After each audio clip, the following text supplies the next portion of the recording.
Back in 1970, in a really remote valley in Norway, a discovery was made that kicked off a mystery that has now lasted for over half a century.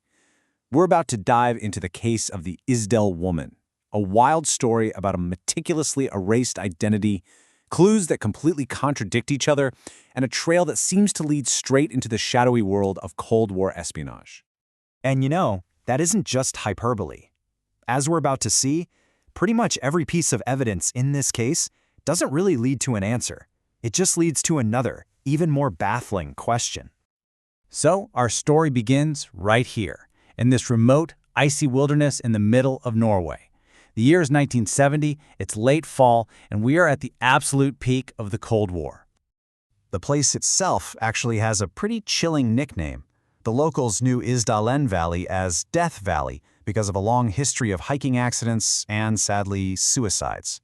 But what a hiker found there on November 29th was something else entirely. Just imagine stumbling upon this scene. A woman's body, badly burned, tucked away between some rocks, almost as if someone was trying to hide her. Her face was completely unrecognizable. Nearby, police found a bunch of personal items, an umbrella, some bottles, clothes, but it was what was missing from them that would end up defining this entire case. So right from the get-go, this scene just made no sense. The clues were bizarre, pointing investigators in totally opposite directions and suggesting this was no ordinary death. Okay, so the first and most striking clue was just how deliberate it all was. Every single label from her clothing, every brand name on her belongings had been systematically scraped off or just cut away. This wasn't just a simple lack of identification. This was a meticulous, intentional erasure of an identity. Investigators were immediately stuck with this huge contradiction. On one hand, an autopsy found a lot of sleeping pills in her system, which points to suicide. But on the other hand, forensics also found soot in her lungs, which proved she was still alive when the fire started. And on top of that, the way her body was positioned just looked, it looked staged. The evidence pointed to both suicide and foul play at the exact same time. And the effort to make her unidentifiable went even further, to a really shocking degree. Her fingerprints had been sanded down. Think about that. Her dental work was high quality, not the kind you'd typically see in Norway back then, which suggested she was from somewhere else. And of course, not a single piece of ID was found on her or anywhere at the scene. This person was a ghost.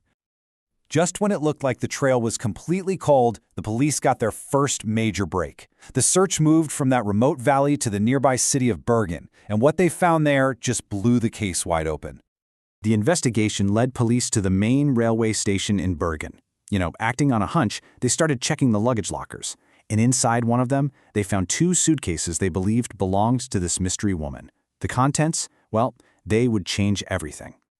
The stuff inside was just stunning. There were multiple wigs, different kinds of money from all over Europe, more clothes with the labels meticulously cut off, and most intriguing of all, a set of coded notes. Suddenly, this wasn't just an unidentified body. This was a woman who lived a life of deliberate, calculated deception. Now, the code itself wasn't super complex or anything, but what it revealed was fascinating. The notes were basically a detailed log of her movements across Norway and Europe. This was not a tourist's diary. It was a methodical, secret itinerary. With this new information, police started tracking down hotel staff and other people who remembered seeing her, and they all painted a pretty similar picture. She was an elegant, sophisticated woman who could speak several languages, German, French, English, and had used at least 8 different fake names. So, multiple identities, secret travel logs, wigs for disguise, found dead under really mysterious circumstances. In 1970, all of those clues pointed to one very powerful and very dangerous theory. Now, to really get this theory, you have to look at the context. This was 1970, the absolute peak of the Cold War. And Bergen wasn't just any city. It was a strategically vital port right near a top-secret military site where new naval tech was being tested. It was basically a prime location for spying. So, when you lay out all the evidence, a really clear pattern starts to emerge. The wigs and aliases, that points to professional training in disguise. The coded notes don't read like a travel journal, they read like operational logs. The different currencies suggest someone moving easily across borders for a mission. And the completely erased identity? That's standard procedure for an agent who's been compromised. The pieces all seem to fit the spy theory perfectly. But here's maybe the single most baffling fact of this whole case. Police shared her details with Interpol and agencies all over Europe and beyond. They were expecting a match, a lead, anything. What they got back was absolute silence. Not one single country had a record of a missing person who fit her profile. It was as if she never officially existed anywhere. Eventually, the trail just went cold. The investigation was officially closed, her death ruled a probable suicide, despite all the contradictions, and she was buried in an unmarked grave. But the questions, they never went away. For more than 50 years, her identity has remained a secret. Think about that, over half a century of questions with absolutely no definitive answers. You'd think that modern science could crack a case like this, right? Her remains were even exhumed for DNA testing. The results confirmed she was of European descent and gave some tantalizing hints, pointing towards possible roots in Germany or maybe Eastern Europe.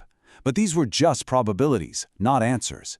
Even with our most cutting-edge science, her identity is still a complete mystery, which just adds another layer to the enigma. And that really gets to the heart of the tragedy here.